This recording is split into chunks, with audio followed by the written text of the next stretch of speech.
Afternoon to all, and welcome to Exneco's webinar series. Our topic for the day is the role of circular economy in building sustainable India. The circular economy is a system where materials never become waste and nature is regenerated. In a circular economy, products and materials are kept in circulation through processes like maintenance, reuse, refurbishment, remanufacture, recycling, and composting. The circular economy tackles climate change and other global challenges like biodiversity loss, waste, and pollution by decoupling economic activity from the consumption to infinite resources. The circular economy is based on three principles driven by design, that is, to eliminate waste and pollution, circulate products and materials at their highest value, and regenerate nature. So let's explain this further. So today our esteemed speakers are Mr. Vaibhav Pratap Singh, Executive Director, Climate and Sustainability Initiative. He is awaited. Mr. Pankaj Srivastava, Chief Commercial Officer at Quality Austria Center, Central Asia Private Limited. Then we also have Mr. Devanshu Srivastava, Founding Dean and Professor of Law at GL Bajaj Institute of Law. And we have with us Ms. Madam Eva Ros, Project Management Support of Entrepreneurship Program at Climate KIC. We welcome you all and are honored by your presence for the webinar. My first question goes to Mr. Pankaj Srivastava.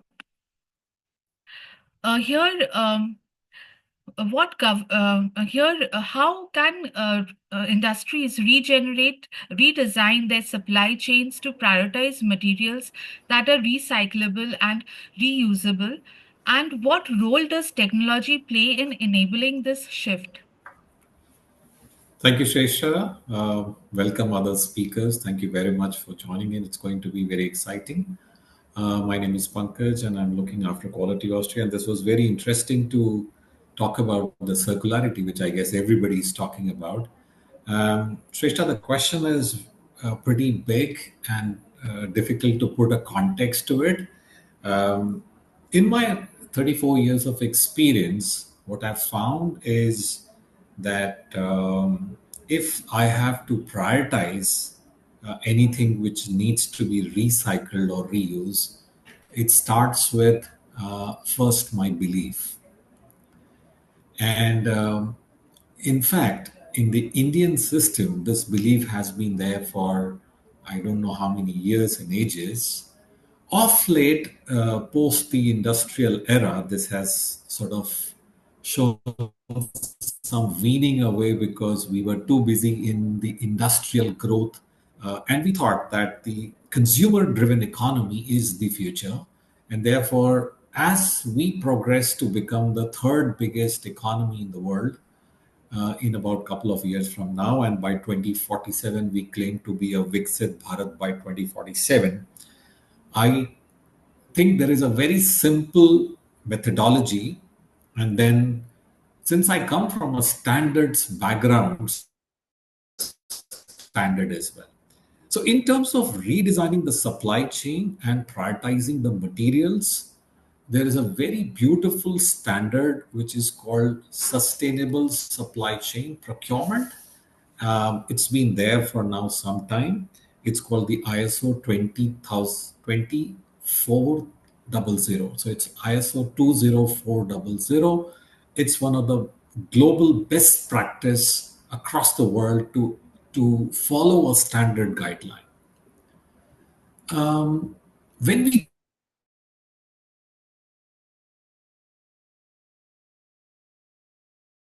okay,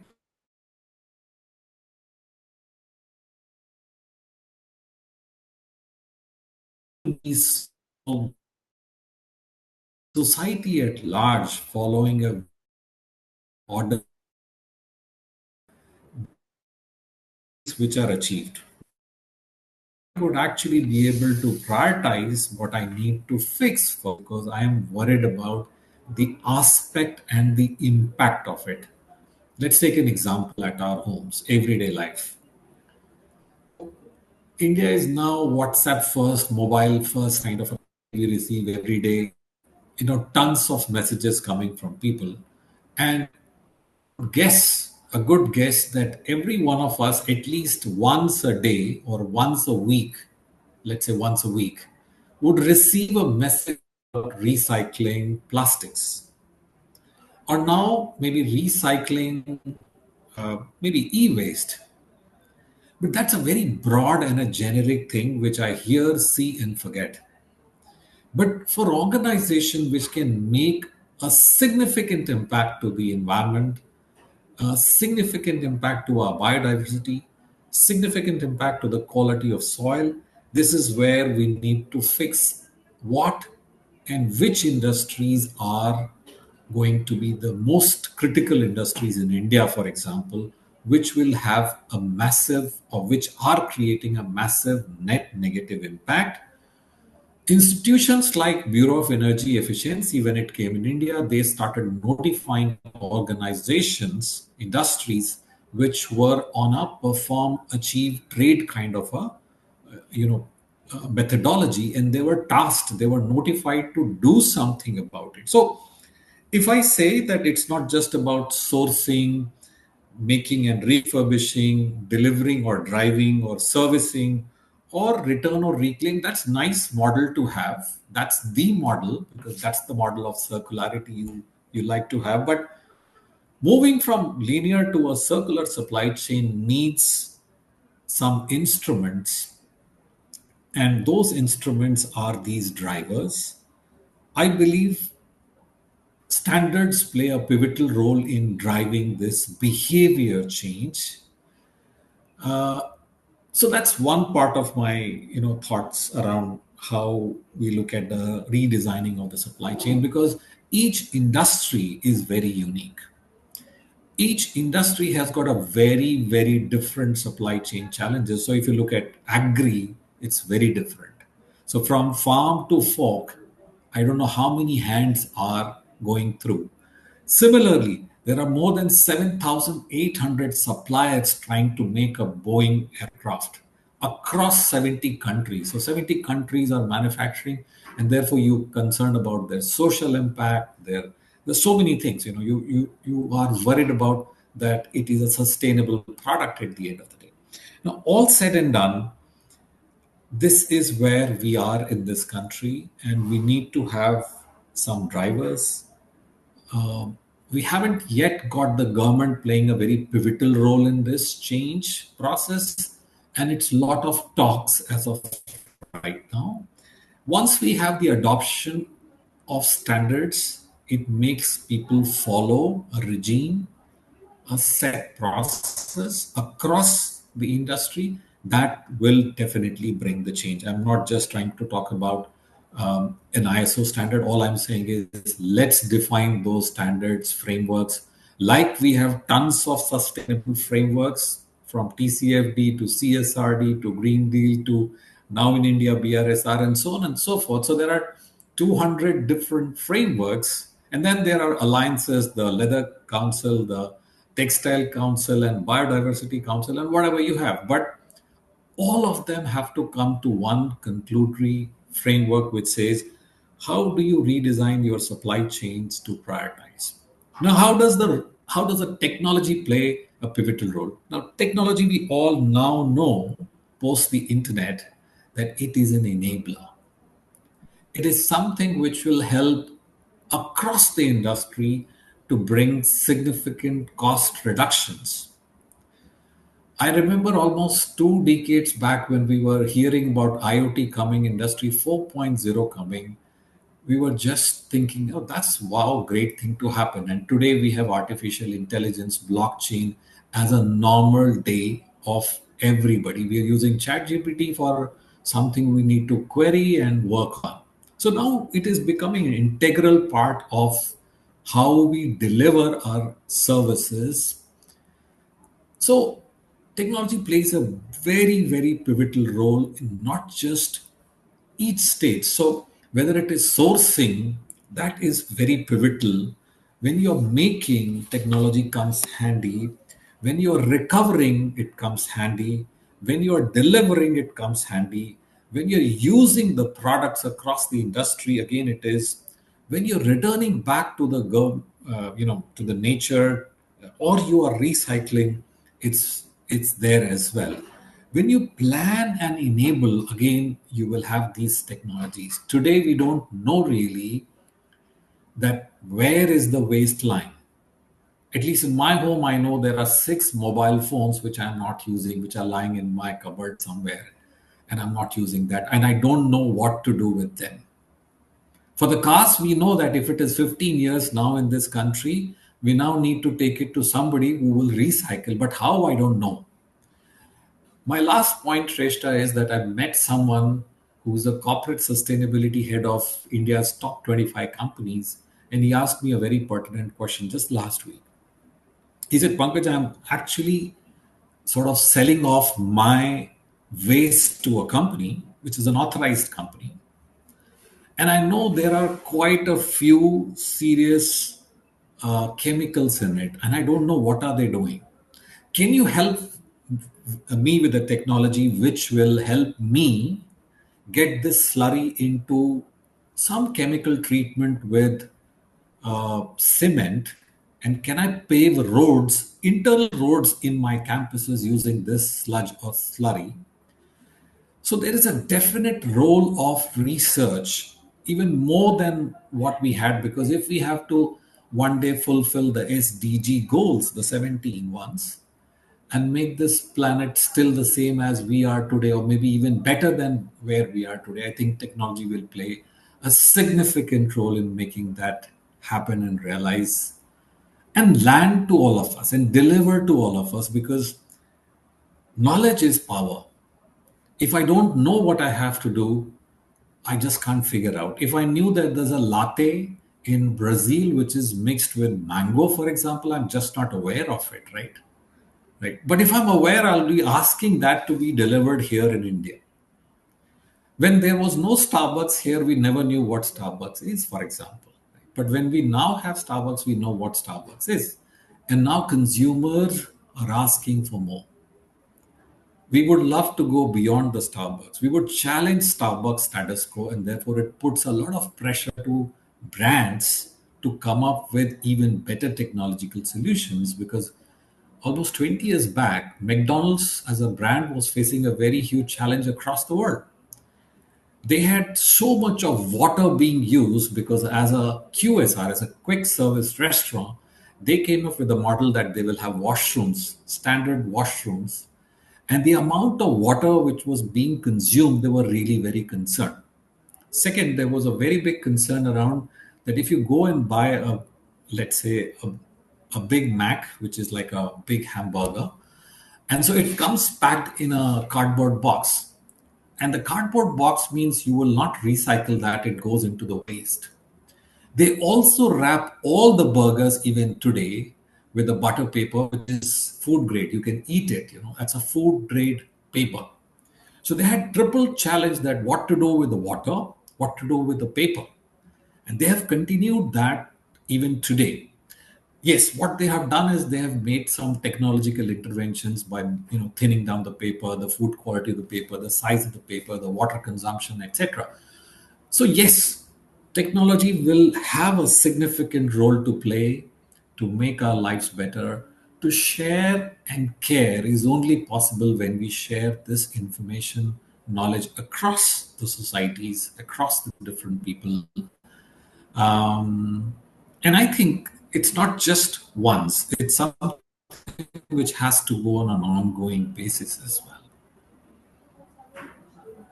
Trisha, Yes, over to that you. that I was a think I've spoken beautiful a lot. start to this discussion, and in fact, you have wonderfully covered the aspects of technology, what role technology plays, and the most important thing was the intent. The intent has to be there, and if that is not there, we cannot start. In fact, make a start, and also the the consumers have become more demanding, so it's more challenging for every industry today. So my next question here goes to Mr. Devanshu. What government policies or initiatives could effectively accelerate the adoption of circular economy principles across industries? Thank you, ma'am, for that question. And I would just borrow the baton from where Pankaj sir left. Uh, I will answer that, but taking few cues to what Pankaj sir rightly mentioned, is that yes, the government is coming up with policies. Some maybe the compulsory policies being implemented just because we have signed an international agreement and there has been an international thing to take it up. Some being the a wholesale positive intent of the government to bring it on. We all know how we jumped from BS4 to BS6, skipping the BS5 just to be at pace with what the European councils and the European side of the world was taking it up to. To start off with some of the very good frameworks, the regulatory frameworks is what the NREP or the EPR is definitely where I'm going to talk on to. Apart from that, the solid waste management rules is something that has uh, been there, but time and again, and very quickly from 2016 to the 2024 model of it has brought many things. But what we are failing again is something that I would like to discuss on a first hand. Number one is a single window concept. Now we all know how and what Sir rightly mentioned that we have different departments taking up on that particular point, but we aren't aware of this particular thing. I guess the best example is the Swachhata mission that the government incorporated in 2017. And and do we know that what was the purpose? And this is rightly mentioned there. It was not like that the cities would have an internal competition among themselves that who would be the cleanest, who would be the rank one. The main purpose was Indore being a city who's now 6 times in a row becoming the cleanest city. What has the rest of the country or rest of the cities or rest of the states of India have learned from Indore? Why can't we have not incorporated the Indore model as a base model for other cities as well? Forget about other cities. Even these cities in Madhya Pradesh themselves have not been able to incorporate that particular model itself. Being the government being the same, the things are there. But yes, few things that has definitely worked on to is we the people. The people of Indore, and I'll give you a small example. This is a real thing that the school going kids who were in class 2, class 3, class 4, they were given an exercise that what is a difference between a blue dustbin and a green dustbin, and what you need to throw in a blue dustbin and what to throw in a green dustbin. Now, this small exercise with class 2, class 3, class 4 students, when they came back to their homes, they asked their parents not to throw this in a blue dustbin or not to throw this in a green dustbin. Now, as small as this, not only that, in India, where I guess everything would compass to something called as religion, even the temples, the churches, the gurudwaras, they were very clear and how the religious intents on each Sundays were brought onto as a major point that yes, the implementation of particular cleanliness drive would come on. So when I'm talking about the framework, like the National Resource Efficiency Policy, a 2019 policy, still I call it into a nascent state, but yes, it has seen couple of amendments altogether in itself. Now, this policy promotes sustainability and consumption. Now, for the concept of green economy, as we are seeing on to the 4 R's that revolves around it. So we must be very clear. Now, this is also with one of those particular single window concept that we are demanding from to, and where the government, I guess, is because once we are saying, okay, this is a, for example, borrowing something from Pankaj Sir's example as well, that there is a chemical that needs to be disposed of from a particular car that's need and that is being taken away. Now, where I guess 15 years policy has been working very well in cities like Delhi, but go to the internal cities of that of Uttar Pradesh or Bihar, you'll still not find the implementation of that 15-year rule being implemented that way. The concept of how EV or the electronic vehicles are being promoted in metropolitan cities or A or B cities, that implementation is still not accepted in C or D cities. Now, This is where the government needs to come out with a program and I'll bring law out here. The constitution under schedule 7 has really provided it to be a very effective program to be taken on. Now, where we see such the solid waste management disposal rules coming up by the central government, how the pollution control board works on it in collaboration with the local authorities, both at the urban and the rural places, this exactly is coming to an answer.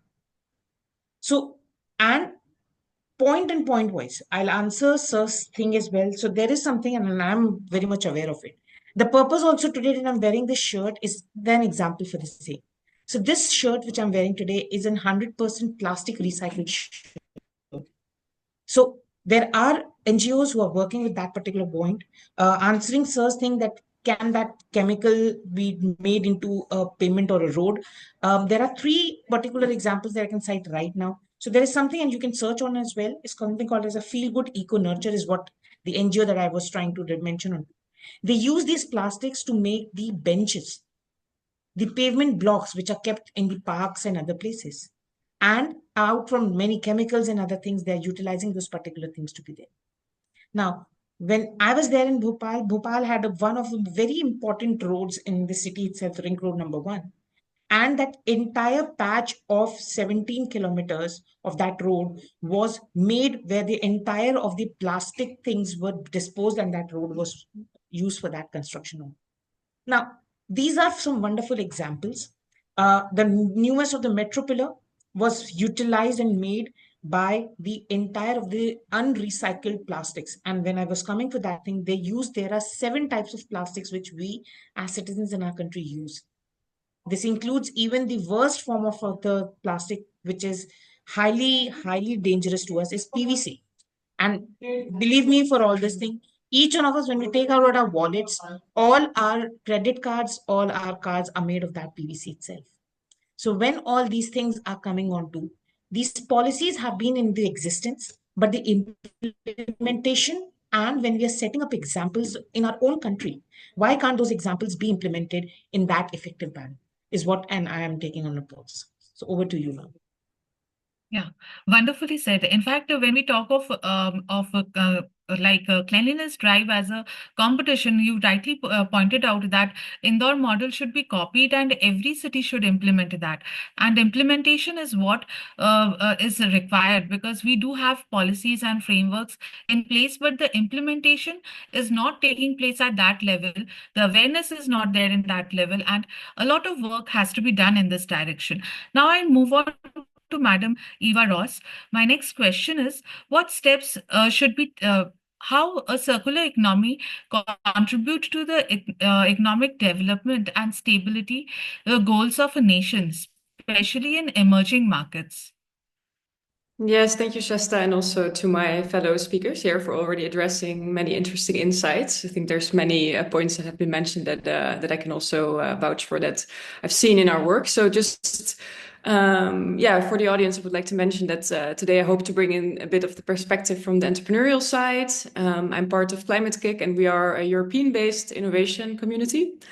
And in the last 2 years, we have worked with our local partner, Second Muse, to build and stimulate circular innovation clusters in Bengaluru. So we focus on the entrepreneurial space and see how we can help and support businesses that work in the area of circularity.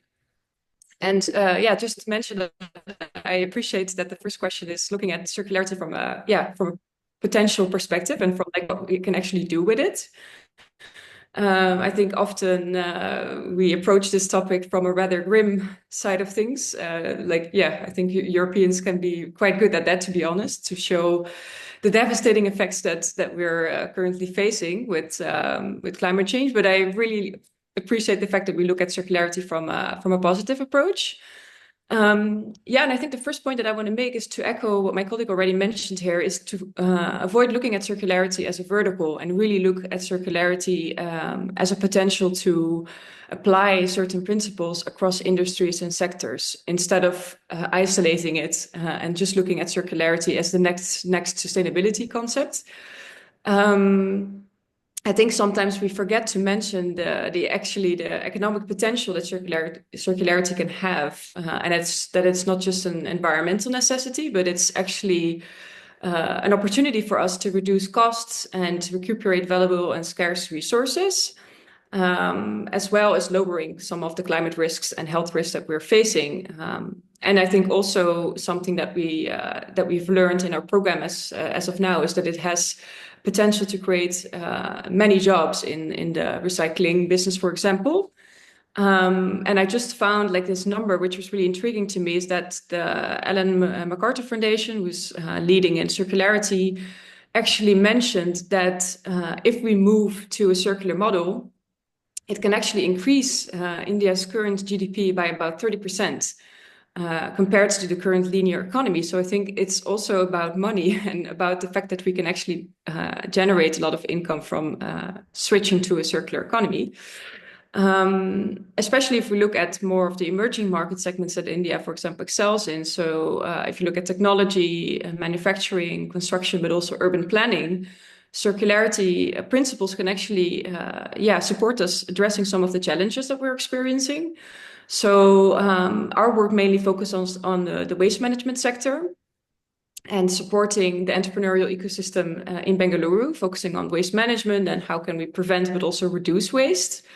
And if you look at the current rate of waste production, then we're looking at a number of 5,000 metric tons a day, of which 30% is actually managed by local government bodies, and the remaining 70% of the solid waste is managed by private companies, by social enterprises, underlining actually the potential and the relevance of the entrepreneurial ecosystem in waste management.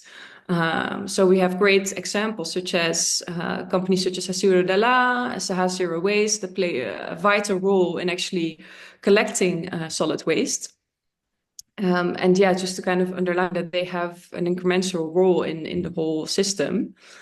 And I think it's also a very pressing issue because we see the rapid increase in challenges caused by waste generation and mismanagement, which is often connected to poor infrastructure, poor policy frameworks that not always make it very clear for specific actors to know what to do with the waste. Exactly what my colleague just mentioned. Like I have 6 old phones in my drawer. What do I do with it? Who is the person that I have to reach out to actually do something with it? As well as a sort of consumer behavior element to it, because I think there's still a stigma around using refurbished technology. People don't want to have a refurbished iPhone, which is exactly the same as like a completely new iPhone, but it's just the fact that people have this association with refurbished that it's not the same quality.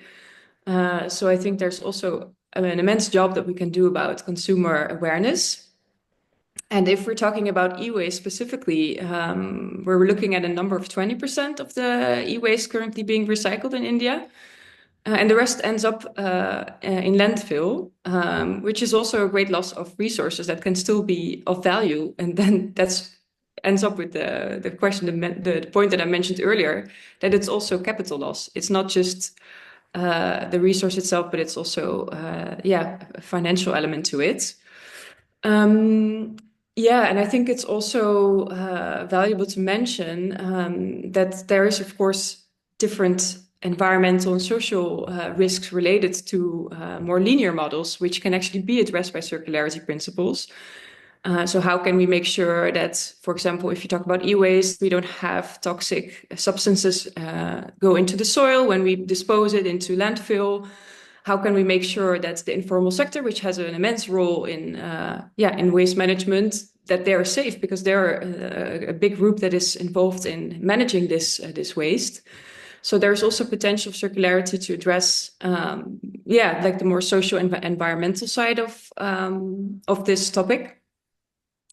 And it can help us address these challenges from a more sustainable and long-term perspective. Because I think the first and foremost thing that we have to keep in mind is that a current linear model that we have, it is finite. It's not going to exist for the entirety. Long time.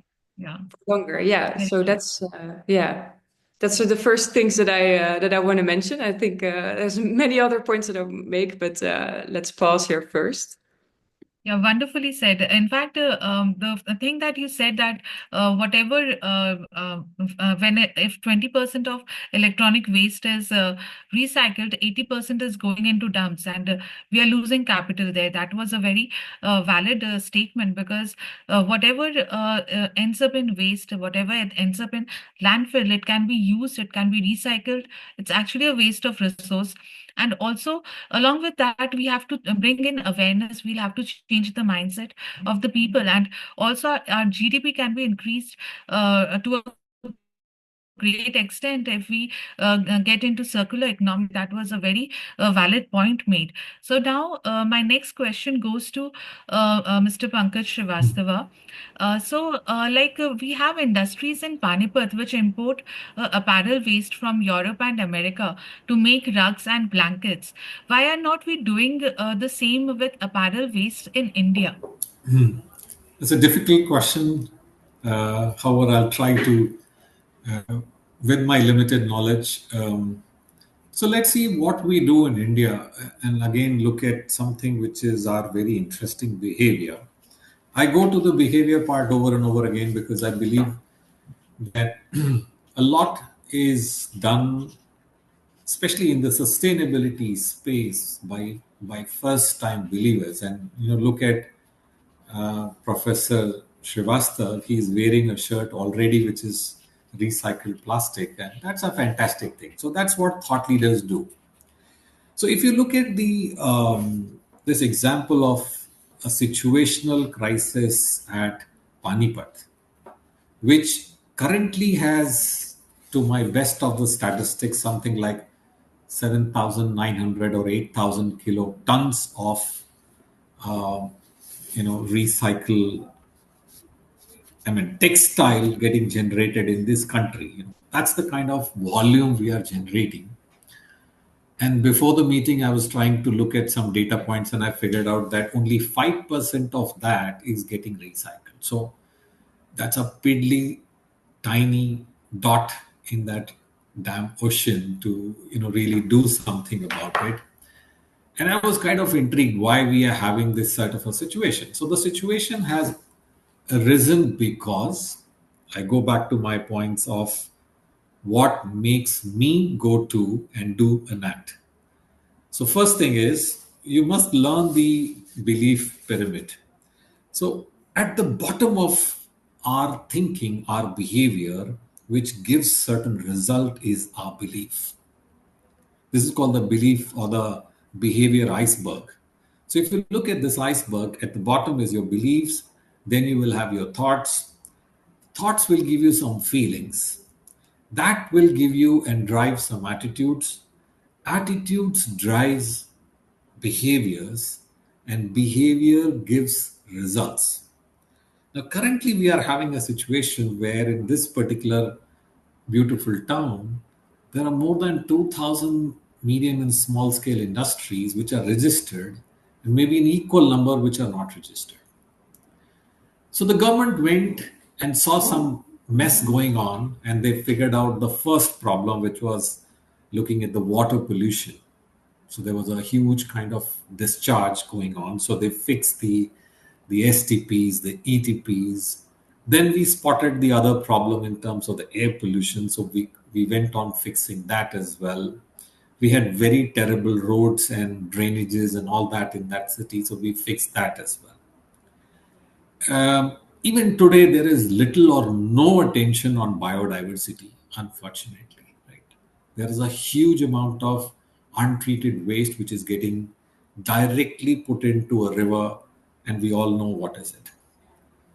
We also have a huge amount of landfill getting generated from that particular city, unfortunately, because when you reprocess imported textile products, about 40 to 50% is what you can consume, and rest will not be usable because of the quality of the fabric or the quality of the yarn you make.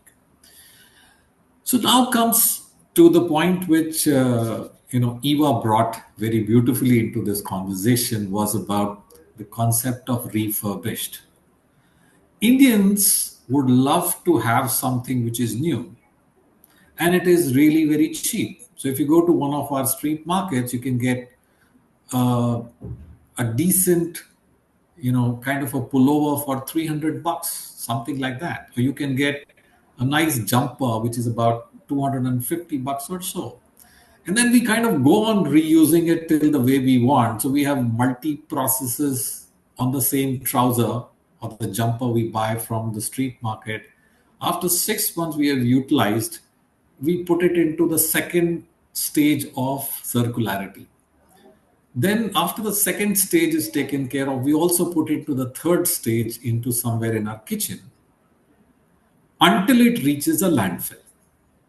Okay, unfortunately. Or there would be other ways that we, give it to Goonj or some other societies similar who are again following the same methodology. The only thing is the hands change. Okay. If it was going through me, I'm following a process. My behavior, my process is what is followed by the society. Why again I go to Professor Devanshu's thinking that, yes, there have to be drivers, there have to be education, there has to be something the way we taught this society about plastic or e-recycling. Similarly, for the textile industry, there is hardly any awareness. At least I haven't come across, oh, go and donate and we'll recycle and make fresh, beautiful cloths. Once Indian gets to know, will they buy it? Like Professor Devanshu? I doubt. Some may buy because it's a nice fashion or a fad statement. And if they get to know it was from ABC, blah, blah, blah, you might be even scandalized and so on and so forth. So there is a bit of awareness that this is as good as fresh. It has not been through a bad emission scheme. So, you did not burn enough carbon. So you're not making the world a bad place, but you're making, this is a good place. For the companies, we still in India have got certain clusters where logistically, currently it is impossible to ship it to those sort of hubs across 2 3 points in India where you might ship this, and then the quality of our recycled textile isn't that good enough where you can get a substantial yield. Again, I'm not a technical research guy, but whatever little I understand about that industry, because we do have clients there and we go and meet them from a standards and training perspective, I would say they have uplifted a lot of things. So they are socially responsible. You won't see any child labor. They have the sewage and the effluent treatment plants. They are looking after the employees. So they look after the well being, health and safety issues. Now they've become concerned about carbon and energy use. So, very, very, very big awakening is happening. Carbon is still setting in. It's happening because of if it is a driver from Europe, and if you're exporting, you better fix it and you declare your carbon in the supply chain and so on and so forth. So I think at an India level, we need some government interventions in terms of spreading the knowledge, creating more newer hubs where such processes can happen of recycling these textiles into yarns. Technology also has to play a pivotal role in making this affordable excellence, which would mean you will have to give subsidies, some incentives to small companies to come up and set up these shops, and similar to the car recycling way, because there is something which is a buyback arrangement. So, we need to also have the infrastructure and the government and the SMEs coming together on the likes of, like they had the textile hub. Similarly, you create a hub for recycling. So I feel we need to have a two-pronged approach. One, the society needs to play its role in terms of understanding that refurbished doesn't mean it's something which can't be used. B, we need to put in some SOPs, some method to madness to make sure that people do have access to this and are able to, get the benefit out of not just the cost benefit, but also the benefit of saving the world from this disaster we are heading into. Wonderfully said. In fact, you have really touched on the point that we have to bring about a behavioral change.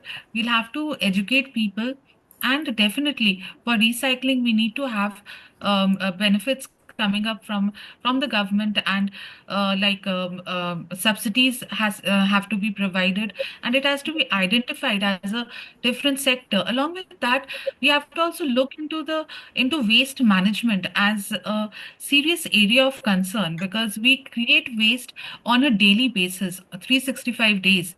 24/7. So it has to be looked into from that aspect as well. Very beautifully said, sir. Thank Now, you. my next question goes to Devanshu, sir. Why is government not making waste segregation at home mandatory? Uh, Look, it's not about that they're not making it mandatory. I'll borrow my example and I'll continue with the same example as Indore being that wonderful city with 7 years continuously to be in rank one. So today, we all have a Swachhata mission and everything parallelly going on in all the cities. But what extra Indore did is now it is 100%. So we all know this favorite song being coming, Gadi wala aaya ghar se kachra nikala. Now this initiative today in Indore, if I'm talking about, 100% localities are covered under this thing. Now, what has this done? Let us read it. It's not merely that a GPS enabled vehicle is out there with this song playing and the people putting out there. This one initiative for Indore has not only covered the entire thing, I'm not talking on the employment side right now, but has not only covered the entire north, west, east, and south of the Indore, but it has also led the micromanagement of the thing, which is reduce the littering of the uh, your garbage in any particular format. Plus, the garbage which is being now being given from one particular house itself is very clear that it has to be demarcated.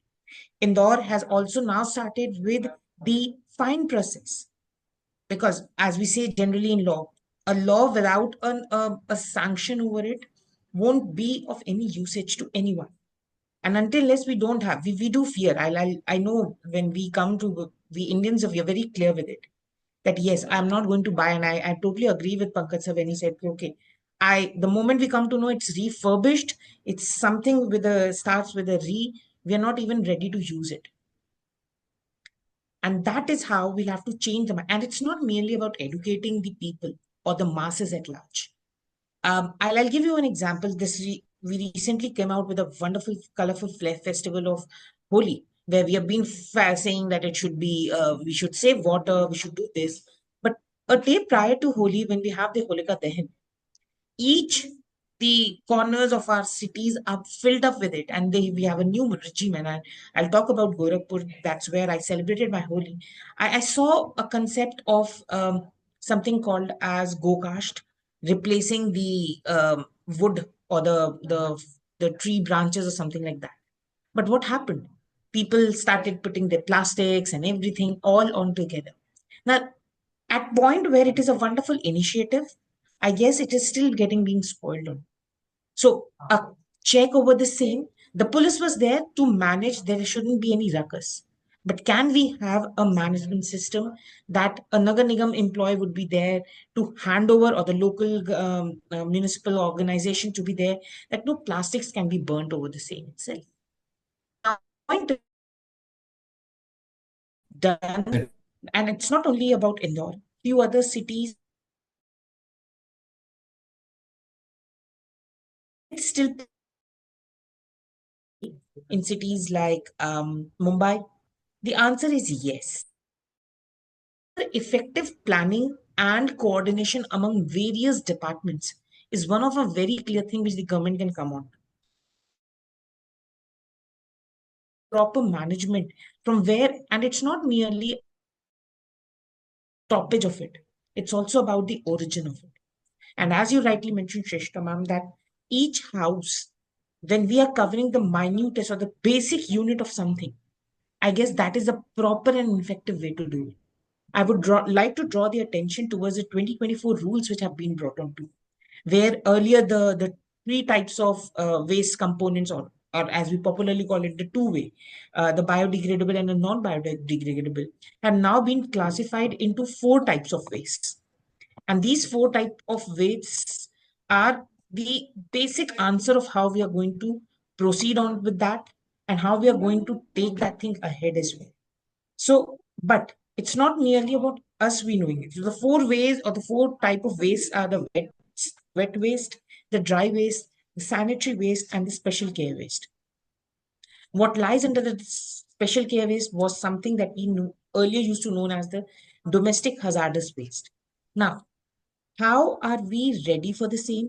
How the government can plan an initiative over the same? So again, it is not about the initiative. The initiatives are there, the provisions are there. It's about the implementation of the same. And when I'm talking about implementation, we face the same difficulty when we had the Cyber Policing Act introduced in our country. The police officers, and I can tell you in my eye-opening thing, I was doing an intern with the Madhya Pradesh police. There were certain of the floppy disks which were discovered, and a police constable was putting a screwdriver in it so that it can be attached to the file that was made on. Now, this is what is required at this particular stage. So, yes, the awareness and the education, not only to the families, to we as citizens, but also to the implementation agencies.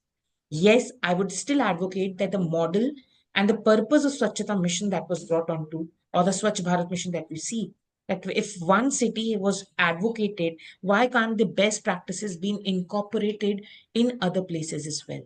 And that would certainly start off with the first thing. And you read the lessons learned from Indore is this itself.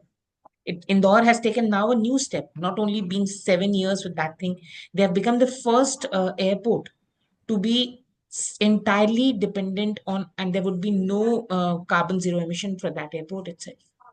This has also become the first state where it's a first beggar free city in the country. Now, we might be looking, which is we are keeping the beggar away. But can we relate beggar with what the sanitation and other things are also out there? Is exactly the point that we are looking forward.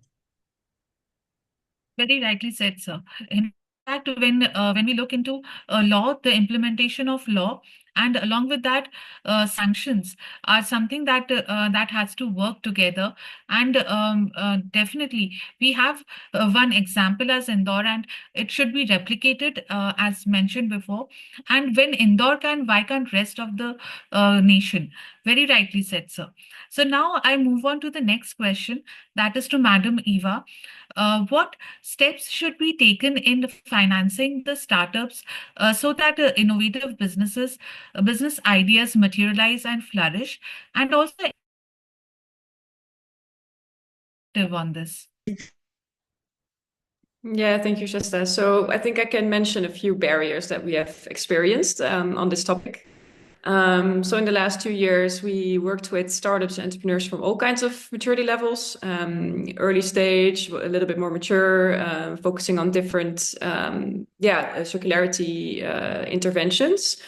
And I think the main thing that has come back to us is, of course, it's probably not a surprise, but it's just the lacking availability of funding, especially at seed stage. So it's very difficult for entrepreneurs to access funding and markets, and especially when you look at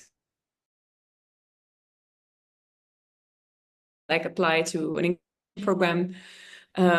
After that, they're basically left on themselves to kind of difficult to. That's one of the main things that I can mention as a first barrier. And I think we have to dive a little bit deeper into like, why is that? Because I think if we're looking into the financial sector, it's very difficult for a circular business to compete with more linear companies, because that's still the modi operandi. So that's like the first focus of a lot of funders. They look at the more linear business models and they try to use that approach to validate and score a circular business model, which is a lot of areas different from a more linear company. So it's more difficult for them to adhere to the requirements of funders in many cases. And I also want to touch upon something that has been mentioned in the conversation earlier, is that there is still a relatively strong focus on downstream solutions, like recycling, repurposing, recovering, which is of course still circularity. But I think there could be massive potential to focus more on upstream solutions. So how can we design products and services in a better way so that it actually doesn't generate as much waste. Because as much as we like to focus on circularity, if we look at more from the recycling perspective, circularity is not just recycling, it goes beyond that. And I think there's many different companies out there that would actually want to do something around the upstream solutions. So that is something that I feel that there is a gap in the funding landscape as well, to support those type of businesses. I think connected to this also is that there is a bit of a knowledge gap when you look at the financial sector. So how can we expect funders, potential investors to validate a company if they don't really know the more technical concepts of circularity? So that is something that we've been focusing on as Climate Kick as well, to see if we can provide a bit more capacity building for both for the stakeholders that we support, but also more in the demand field, to increase basically the knowledge on circularity. And I think also something that I can mention is that startups in the circularity space often have a longer gestation period. So before they can actually come to a proof of concept, it just takes more time. So that is something that we have to incorporate when we look at circularity businesses and their business models. Like, it will take more time for them to show what they can actually do and the impact that they can make, as well, of course, as some of the impacts that they can make that are less focused on, such as social impact, environmental impact. So those are a few of the elements that I would love to see more when we look at the financing instruments. And I think just to finally conclude my some of the barriers. So I think there is a great demand for more demand-driven innovation. So if you're asking me if the supply is enough, are there enough businesses in the circularity space?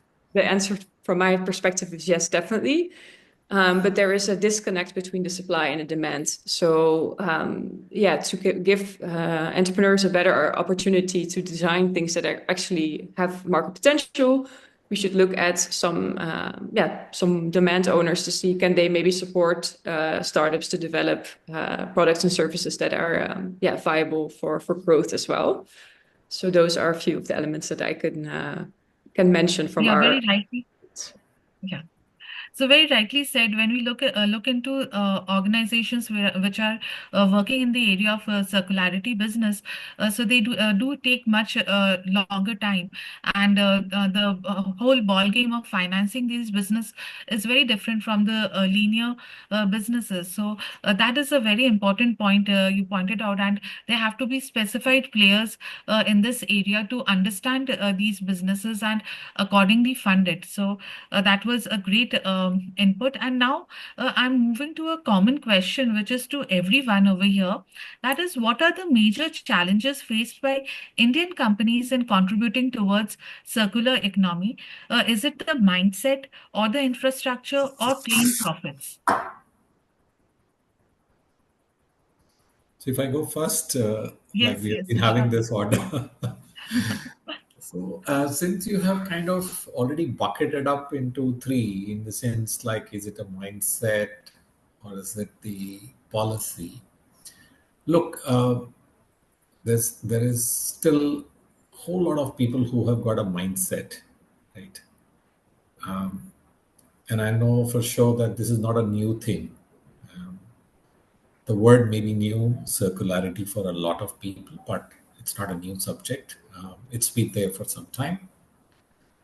From a technology perspective, again, we must understand that we do have ample, substantial, reuse, repurpose, recycle. There is sort of things available. We can always discuss what good looks like and what we currently have, but there is still enough.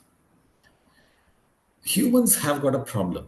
We are typically, all of us across the earth, from the other part of the Pacific to Atlantic, humans are irrational. I would prefer to do things which puts me in the comfort zone first. And if I have a choice, I would prefer not to do something which would need me to stretch. and do something in addition to what I am currently doing. And therefore, if it is available at my door, at my desk, on my internet, I will still try to, as a matter of choice, I will prefer to do something about it. There's another process of evolution that there is, uh, as you get professional, you get into business, you now know that you need to follow certain protocols. You need to register your business. You need to have, taxes paid to the government. You do have some, specific things to do the way you act, uh, with all the social and structure and the norms of that particular state where you operate across the world. So there is some set systemic behavior we are all used to.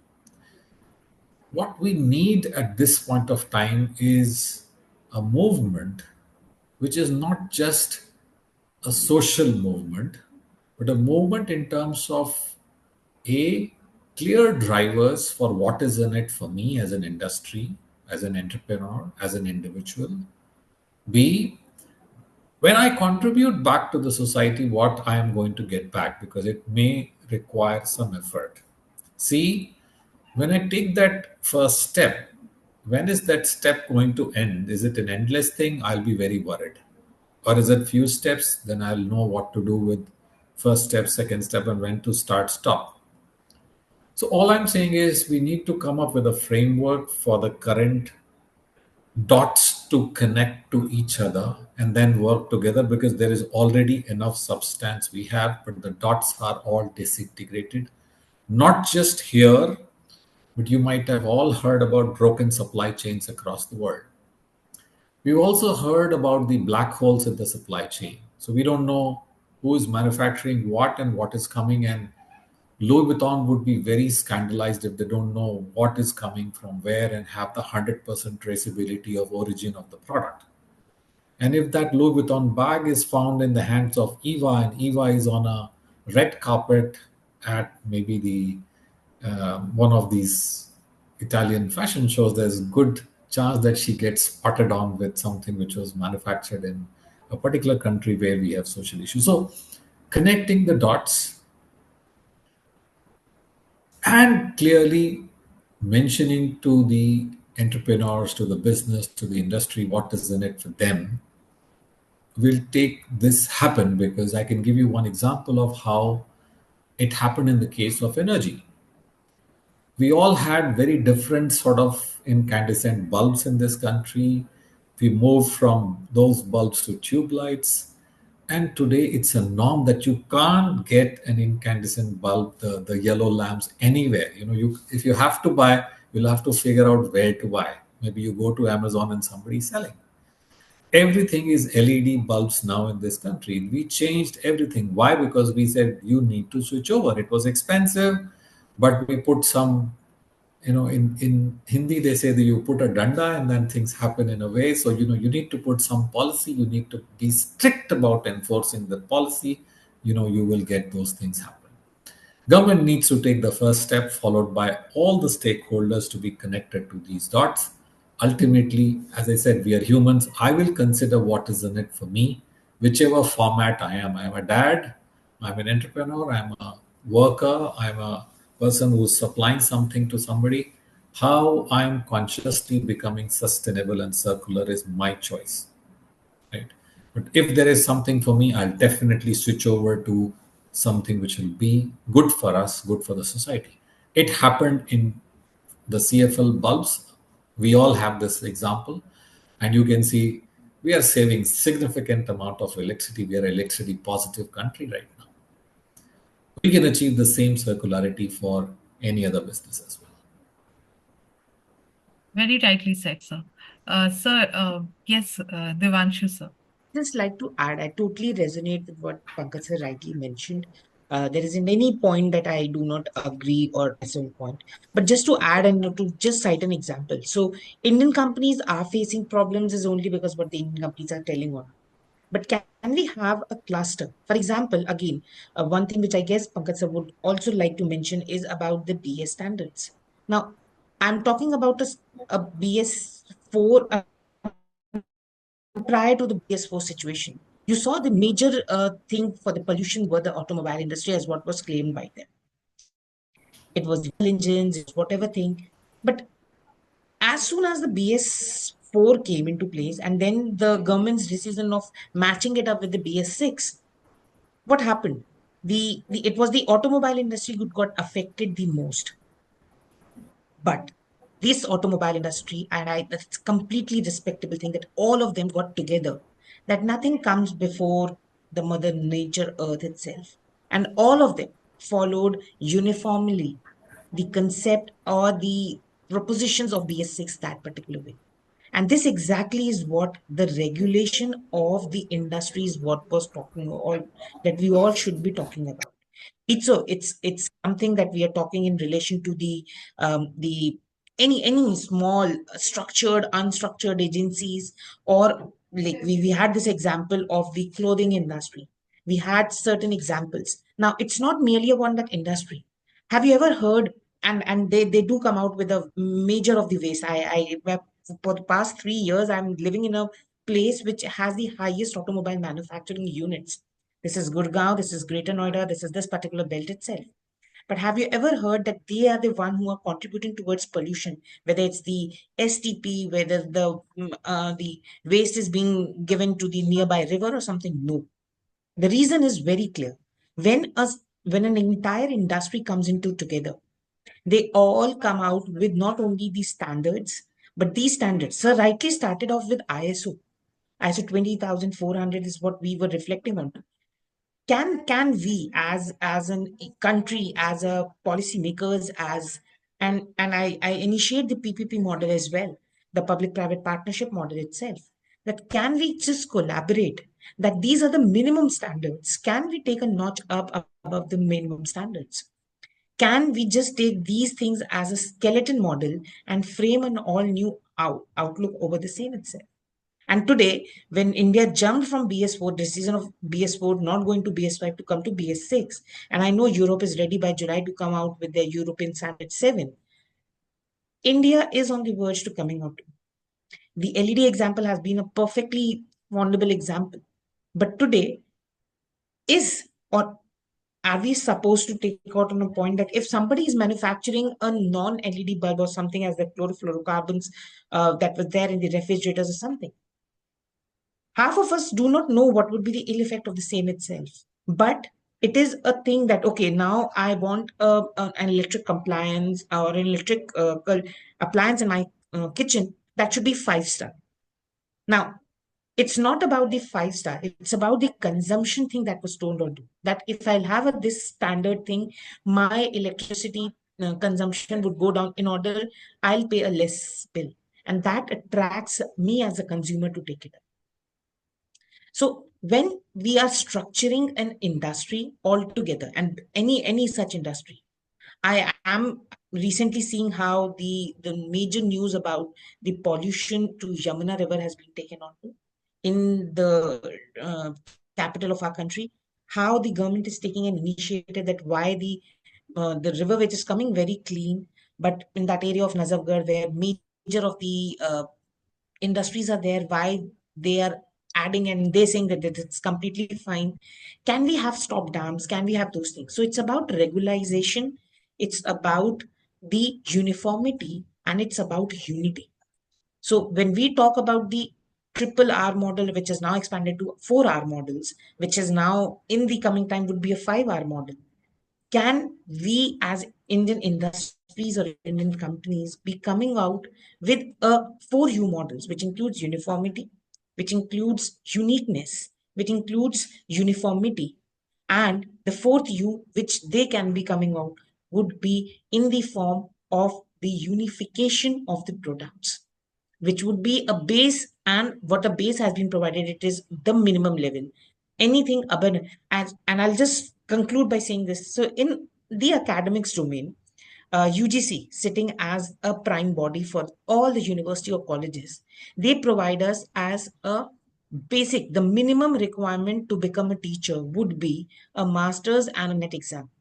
A minimum requirement to become or to promote from an associate professor to a professor would be a minimum of 8 years of teaching. That doesn't make me that at the eighth year when I complete, I will be eligible. That's a minimum standard. Anything above and over it would always be a better program that we are taking on to.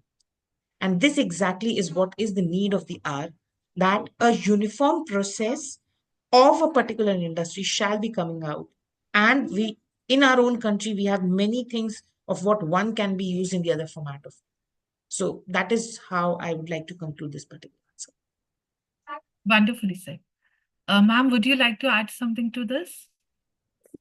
Yeah, definitely. I think, I just want to like grab back to the point around awareness. I think that's something that we're talking about quite a lot actually in this conversation. But I think, I just want to give a very difficult answer, which is not something that people like often. But I think there's just different aspects that have to work together in order to stimulate circularity and business models in the circularity space to actually grow and get more opportunities to access markets. I just want to give like a quick example. So I'm based myself in the Netherlands, and in the Netherlands it's very popular and common to use solar panels. I think right now, if you don't have solar panels, you're probably one of the weirdos out there that hasn't got the memo to actually have that, because it has, far-going financial incentives, of course.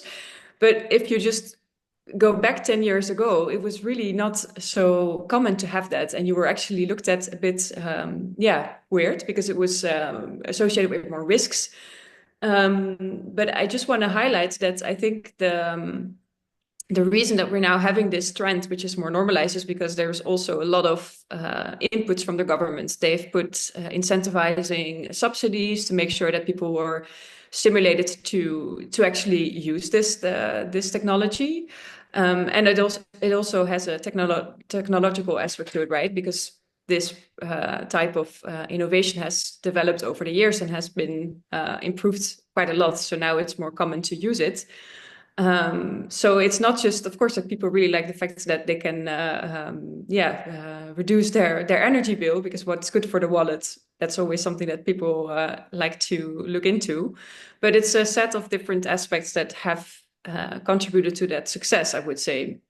So that's also what we've seen in our work in the space, is that there are different areas that have to come together and contribute to making this circular business model more interesting. So you can look, for example, at the policy framework. There's sometimes I spoke to a lot of entrepreneurs mentioned to me like, we would love to test out certain things, but the current regulative rules right now don't allow us to actually test out certain innovations. Or another common comment is that there is a lacking infrastructure for small-scale entrepreneurs that would love to test out certain things, but they don't have the access to the infrastructure.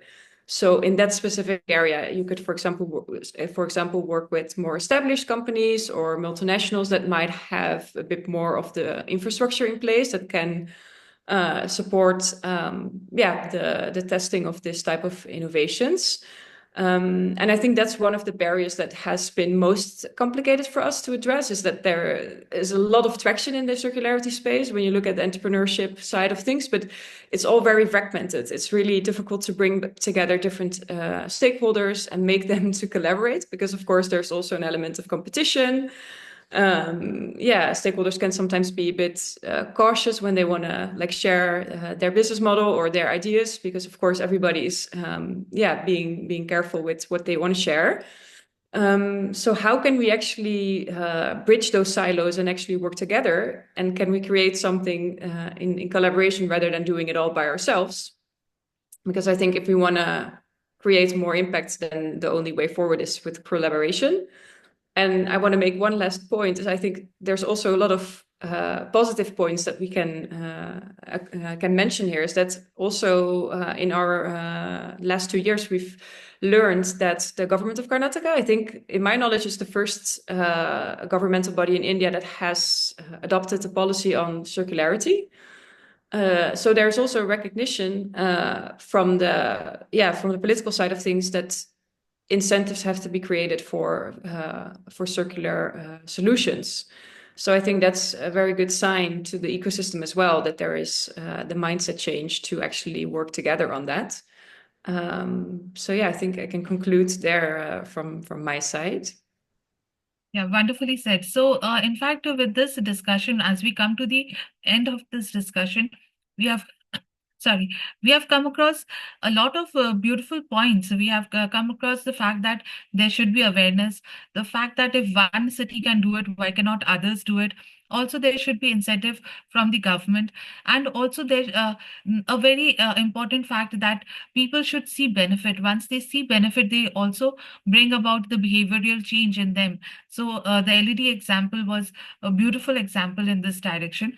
So with this, we come to the end of this webinar, wherein how circular economy can make India more sustainable.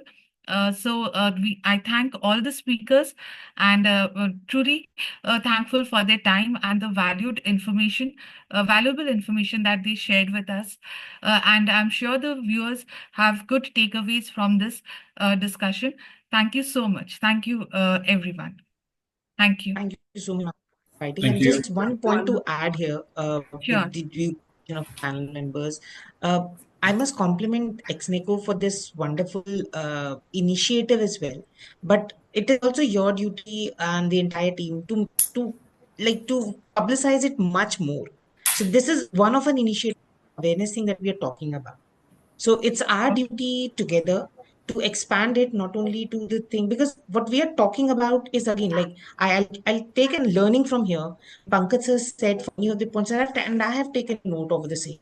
Again, Eva coming from Netherlands, which I guess is one of, because last summer I was there, and they have a lockdown process when the quality index goes from from double digit to a triple digit.